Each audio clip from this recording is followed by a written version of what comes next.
jadwal ini kita akan membahas lingkungan bersih dan sehat. Apakah ada yang tahu apa itu lingkungan bersih dan sehat?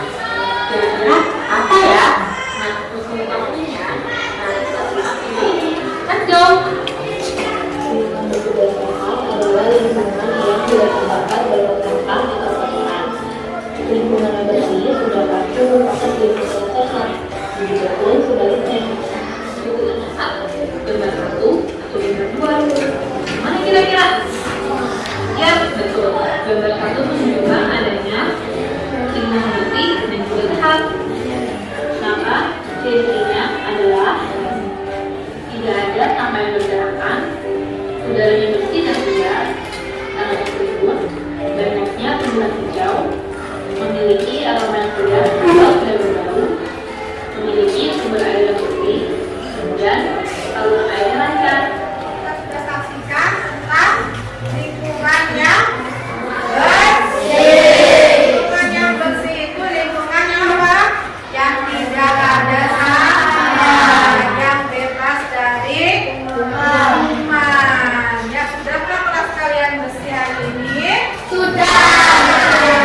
Alhamdulillah. Ya, sekarang kita belajar lagi tentang macam-macam sampah. Hai teman-teman, bagaimana kabar kalian? Semoga teman-teman selalu sehat dan semangat ya. Adik-adik pasti sering melihat sampah yang berserakan di sekitar kita, baik itu di pinggir jalan, sungai, hingga di lahan kosong. Padahal membuang sampah sembarangan itu dapat menyebabkan aroma yang tidak sedap, banjir, mengurangi kesuburan tanah, hingga menjadi sarang nyamuk. Oleh karena itu, kita harus membuang sampah pada tempatnya dan dipisahkan sesuai jenisnya agar menjadi proses dan sampah tidak terlalu menumpuk. Secara umum, sampah dibagi menjadi 3 jenis, yaitu sampah organik, sampah non-organik, dan sampah B3. Yuk kita bahas satu persatu. Yang pertama, sampah organik. Sampah organik merupakan sampah yang mudah membusuk dan diurai oleh bakteri, jamur, kuman, dan cacing di tanah. Sampah organik biasanya berasal dari sisa-sisa makhluk hidup. Contohnya adalah kotoran hewan, ranting pohon, daun kering, kulit buah, sisa sayur, daging, atau tulang ayam. Sampah organik ini dapat dimanfaatkan menjadi pupuk kompos untuk membantu tanaman tumbuh dengan baik loh teman-teman. Yang kedua, sampah anorganik. Sampah anorganik merupakan sampah yang tidak dapat diurai atau tidak dapat membusuk dan akan terus ada di tanah walaupun telah tertimbun tanah selama bertahun-tahun.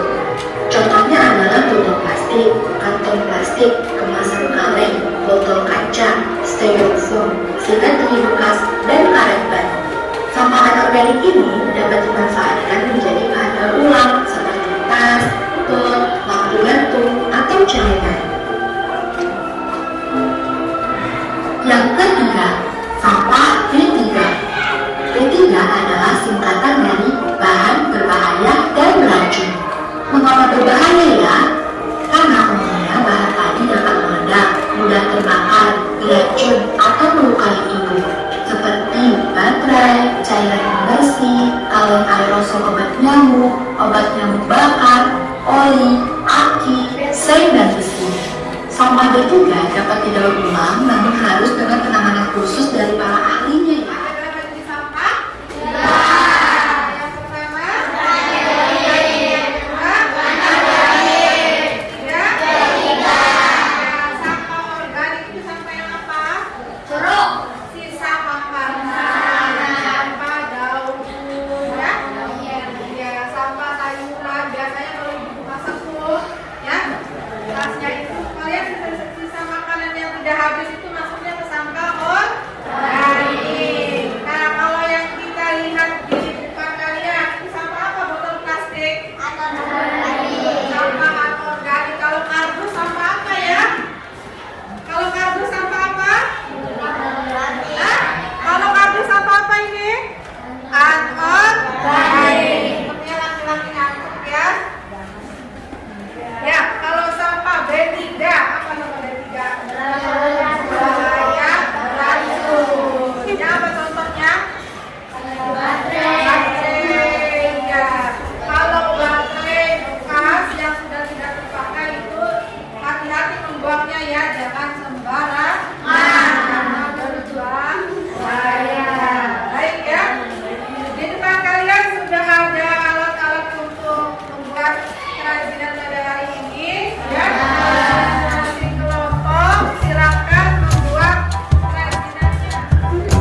krayon, ada yang membuat tas bunga beserta bunganya ya. Kemudian ada yang membuat tempat pensil ya.